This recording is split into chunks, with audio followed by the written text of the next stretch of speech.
Hello friends, I am Trambak Nayak. Welcome back to our channel Biniyog. আমি কিছুদিন আগে একটা ভিডিও করেছিলাম যে 2026-এ মিড ক্যাপই হবে আসল হিরো। তো ভিডিওটাতে আমি মিড ক্যাপ ফান্ড কেন বাড়বে সে নিয়ে আলোচনা করেছিলাম। আজকে যেটা আলোচনা করব যে ভালো ইন্ডাস্ট্রিতে মিড ক্যাপ ফান্ড কী আছে, কোন মিড ক্যাপ ফান্ডে ইনভেস্টমেন্ট করলে আমাদের পোর্টফোলিওতে ভালো রিটার্ন আসবে।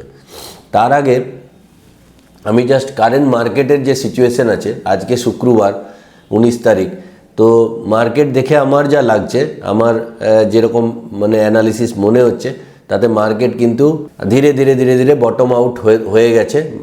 মার্কেট আমি নিফটি সেন্সেক্সের কথা বলছি না, স্পেশালি বলছি স্মল ক্যাপ এবং মিড ক্যাপ সেক্টরে স্টকগুলো কিন্তু অলমোস্ট কিন্তু এবার একদম বটম করেই ফেলেছে। আর এক্সপেক্টেড যে এখান থেকে আর হয়তো নামবে না, কিন্তু এবার ধীরে ধীরে র্যালির দিকে যাবে। তো খুবই ভালো অপরচুনিটি আছে যে এই সময় যদি আমাদের কাছে টাকা থাকে বা আপনার কাছে টাকা থাকে, তাহলে ইনভেস্টমেন্ট করার এবং মিড ক্যাপ ওরিয়েন্টেড ফান্ডে যদি ইনভেস্টমেন্ট করা হয় বেটার হবে। স্টক মার্কেটেও ইনভেস্টমেন্ট করতে পারেন, তো সেখানে অনেক রিসার্চের দরকার এবং নিজের পড়াশোনা এবং কনস্ট্যান্ট রিসার্চের দরকার। কিন্তু মিউচুয়াল ফান্ডে কী হয়, অনেক আপনি সেফ সাইড থাকবেন। তো আমি আপনাদের স্ক্রিনে নিয়ে যাচ্ছি। তো মার্কেট যদি আমরা দেখি কারেন্ট আজকে নিফটির চার্ট, নিফটি দেখুন অল টাইম হাইয়ের কাছেই আছে, সেন্সেক্সও তাই একদম অল টাইম হাইয়ের কাছে আছে।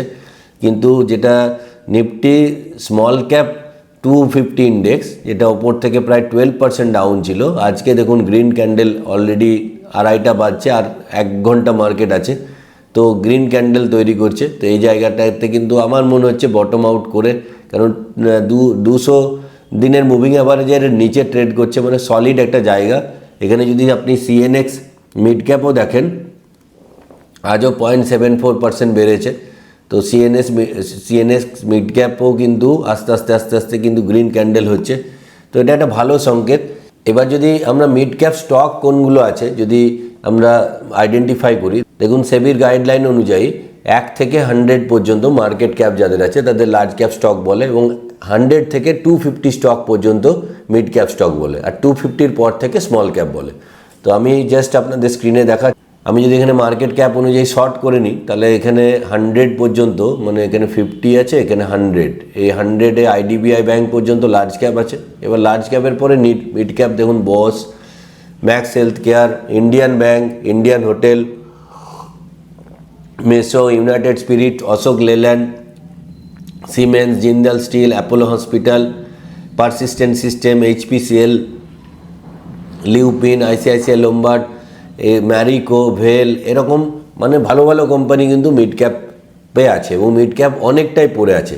স্মল ক্যাপ আরও বেশি পড়ে আছে, কিন্তু আমার মনে হচ্ছে 2026-এ কিন্তু লার্জ ক্যাপ থেকে প্রফিট নিয়ে বড় ইনভেস্টারদের টাকা কিন্তু মিড ক্যাপে আসছে। মিড ক্যাপে এবার এখান থেকে আরও বেশি র্যালি নেবে, তো 1-1.5 বছরের জন্য কিন্তু ভালো ইনভেস্টমেন্ট হতে পারে।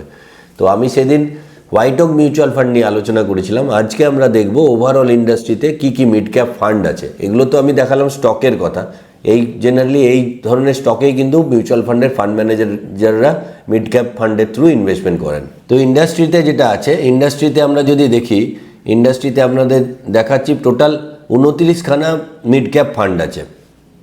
তার মধ্যে ম্যাক্সিমাম রিটার্ন দিচ্ছে লাস্ট 1 ইয়ারে 12.39 ইনভেস্টকো ইন্ডিয়া মিড ক্যাপ, আর মিনিমাম রিটার্ন দিচ্ছে -0.47 কে দিচ্ছে। এখানে মতিলাল মিড ক্যাপেরও রিটার্ন লাস্ট 1 ইয়ারে খুব খারাপ আছে, আর এখানে কোয়ান্ট মিড ক্যাপেরও খারাপ আছে। তো আমার গলার অবস্থা খুবই খারাপ, আমি আগের দিনের ভিডিওতেও বলেছিলাম, প্রচণ্ডভাবে ঠান্ডা লেগে আছে, তো সেই জন্য ক্ষমা চেয়ে নিচ্ছি। তো এখানে যদি ইনভেস্টকো ইন্ডিয়া মিড ক্যাপ আমরা দেখি, ইনভেস্টকো ইন্ডিয়া মিড ক্যাপ কিন্তু অসাধারণ পারফর্মার। দেখুন এখানে 12.39% লাস্ট 1 ইয়ার রিটার্ন দিয়েছে, লাস্ট 3 ইয়ার রিটার্ন দিয়েছে 27.33, last 5 years 25.94, last 10 years 18.52, last 15 years 18.27%। Last 15 বছরে 18.27% হারে আপনার ইনভেস্টমেন্ট কম্পাউন্ডিং করেছে ইনভেস্টকো ইন্ডিয়া মিড ক্যাপ, অসাধারণ পারফরমেন্স। আমি দেখি জেনারেলি ইউটিউবে যেসব ভিডিও আসে তাতে এই ধরনের আনকমন এএমসির মিড ক্যাপ নিয়ে আলোচনা খুব কম হয়। জেনারেলি প্রথাগত ভালো ভালো কোম্পানির, মানে যেগুলো বড় সড়ো কোম্পানি, নাম করা কোম্পানি, তাদের মিড ক্যাপ নিয়ে আলোচনা হয়। কিন্তু আমাদের যখন আমি ইনভেস্টমেন্ট করব, আমি আমার ইনভেস্টমেন্ট করার আগে আমি সমস্ত কিছুই দেখে নেব। তাতে আনকমন এএমসির ফান্ডও কিন্তু প্রচুর ভালো রিটার্ন দেয়। ইনভেস্টকো ইন্ডিয়াতে লোকে অত জানে না, কিন্তু ইনভেস্টকো ইন্ডিয়া আমেরিকাতে one of the biggest portfolio manage করে। তো এখানে অন্যান্য মিড ক্যাপ ফান্ড যদি আমরা দেখি তো প্রচুর মিড ক্যাপ ফান্ড আছে। অ্যাক্সিস মিড ক্যাপ আছে, বন্ধন মিড ক্যাপ আছে, কানাড়া রোবোকো মিড ক্যাপ আছে, ডিএসপি মিড ক্যাপ আছে। তো আপনারা আপনার অ্যাডভাইজারের থ্রুতেই ইনভেস্টমেন্ট করবেন, ওনার যেটা অ্যাডভাইস আছে সেই অনুযায়ী করবেন। আমি এই চ্যানেলে আপনাদের শেখাতে থাকি, আপনারা শিখতে থাকুন।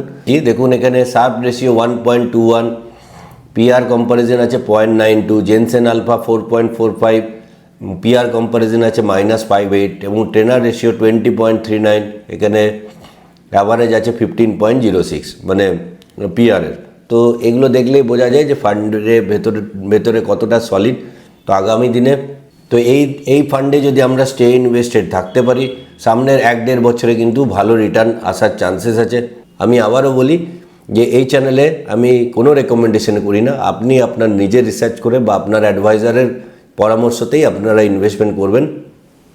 আর চ্যানেলটা যদি ভালো লেগে থাকে তাহলে প্লিজ সাবস্ক্রাইব করে নেবেন আর একটা লাইক দেবেন।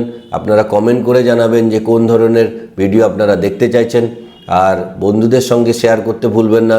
কারণ আমি এই চ্যানেলে ঠিক সন্ধ্যে 7টার সময় প্রত্যেক দিন মিউচুয়াল ফান্ড এবং স্টক মার্কেট রিলেটেড ভিডিও নিয়ে আসি। পরের ভিডিওতে আবার দেখা হচ্ছে। জয় হিন্দ, জয় ভারত।